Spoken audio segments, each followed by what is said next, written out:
days. I mean, I went on an app. I was being very honest, I would say. Lonely control freak, seeks man a few words. For a romantic game, as Simon says, you know.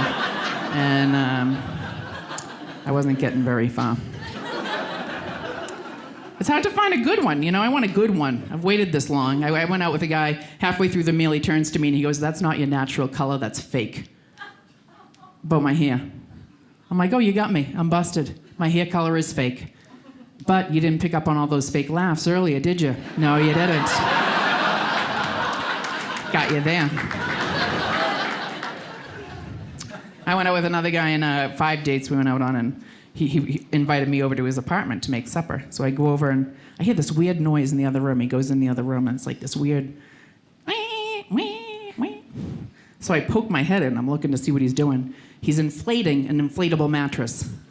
I'm like, okay, so now I know on date 1 or 2 I need to ask, do you have a mattress? And is it inflatable? Because that's a deal breaker for me. But I feel like he should have asked, hey, do you like to sleep on square balloons? I said, no. Namaste. Good luck with your journey. I did have one guy, really nice guy, like a gentleman. He called me up on the phone. Nobody really does that anymore. And he called me up on a Sunday. He asked me out for a Thursday. And he says, I'll call you Thursday at 7 o'clock. We'll make a definite plan.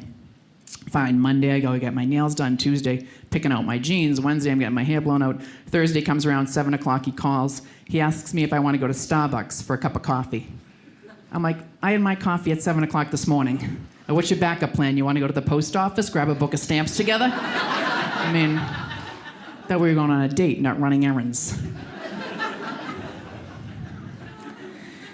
Anyway, I know that I've been thinking a lot about getting married, and not so much like looking at venues or dresses, but subtle things. You know, like I'll fill out a legal form, and it'll say single or married, and I'll check off single, and then I write in, but I can explain. You know, I was out the other night. I was having I was eating alone, and this guy came up to me and he whispered, "Are you waiting for your husband?" And I was like, "Yes, are you him?" I've been waiting for a very long time. My friends back home, they used to help me, you know. They'd try to hook me up. They'd call me with leads. They'd be like, "Oh, I know a businessman. He has 3 houses. He loves to travel." And now as the years have gone on, I get these calls like, "Hey, my mechanic just lost his hand in a carburetor accident. Do you know how to do bandages? Housing's included." That's all right. I think the biggest thing for me is that, I feel like I'm not a man-hater. I like men. I feel like if men were pets, I would have one.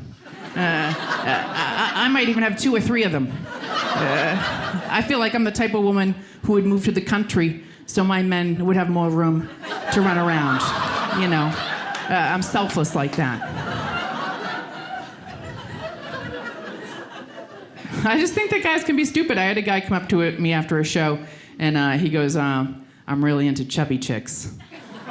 And I was like, "Oh, too bad I'm not into honest guys. Because we would have had a really nice relationship ahead of us, you and I."